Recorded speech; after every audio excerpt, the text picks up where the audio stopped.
Good evening, everyone. Today we'll be presenting our project on QUIC versus TCP, exploring the future of Internet protocols. It's based on the project reproducing, taking a long look at QUIC. We will discuss the motivation behind the project, the background of these protocols, the experiments we conducted, and the key findings. QUIC was designed to overcome some of the fundamental limitations of TCP, such as slow connection setup and poor performance under packet loss. So our goal was to reproduce the original study, validate its findings, and explore modern use cases of QUIC. Uh, let's start by looking at why QUIC is worth studying.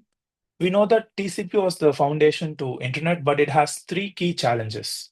It has slow multi-round trip connection setup, head-of-line blocking, poor recovery from packet loss. QUIC, on the other hand, introduces features like zero RTT connection setup, independent streams that avoid head-of-line blocking, and optimizations for high latency and lossy networks. QUIC is gaining traction, and it's already being used by big companies like Google, Facebook, and Cloudflare for applications like video, streaming, and gaming. This makes it essential to understand its capabilities and limitations. Our project has two main objectives. First is to reproduce the original study and evaluate how QUIC compares to TCP across key metrics like throughput, page load time, and fairness. Second, we extend the scope by evaluating real-time applications like live streaming. And additionally, we analyze the impact of congestion control algorithms and comparing modern BBR with the traditional cubic algorithms. These goals help us better understand QUIC in real-world conditions. To conduct our experiments, we set up a test bed using Amazon EC2 instances for the client and server, along with the Chromium browser for QUIC and TCP testing.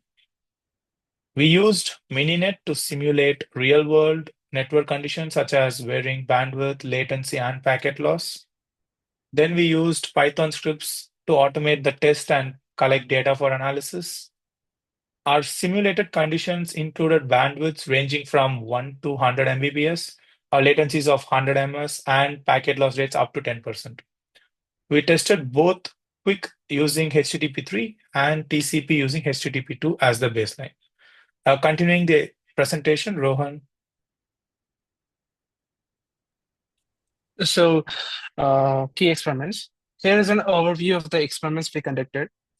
First, we measured file download times for QUIC and TCP across different bandwidths and file sizes, ranging from 5 KB to 100 MB.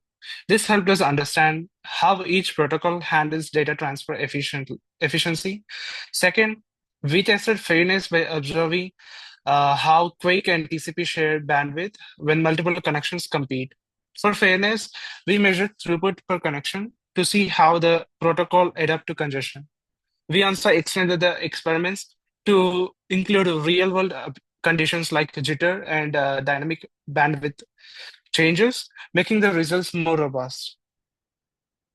Our results show that QUIC significantly outperforms TCP in challenging conditions.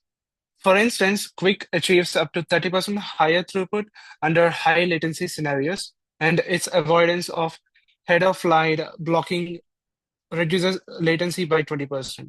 When it comes to fairness, QUIC still dominates bandwidth compared to TCP.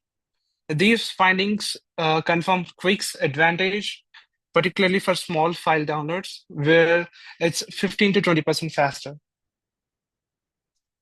We extended the original study by exploring QUIC in new areas. For real-time streaming, QUIC reduced latency by 20%, making it ideal for live video applications. Lastly, in our congestion control experiments, QUIC with BBR improved fairness by 15%, addressing some of the aggressive behavior seen with QUIC. These results highlight QUIC's adaptability to modern network demands. To conclude, our results confirm that QUIC outperforms TCP in high latency and lossy conditions, thanks to the features like zero RTT setup and independent streams. However, fairness remains a challenge, particularly in shared bandwidth scenarios. Looking ahead, we plan to deploy experiments in mobile and non-simulator environments, such as real-world networks. And we'll also investigate QUIC's stability and explore its potential for large-scale real-time applications, including gaming and live streaming. Thank you, and we are happy to answer any questions.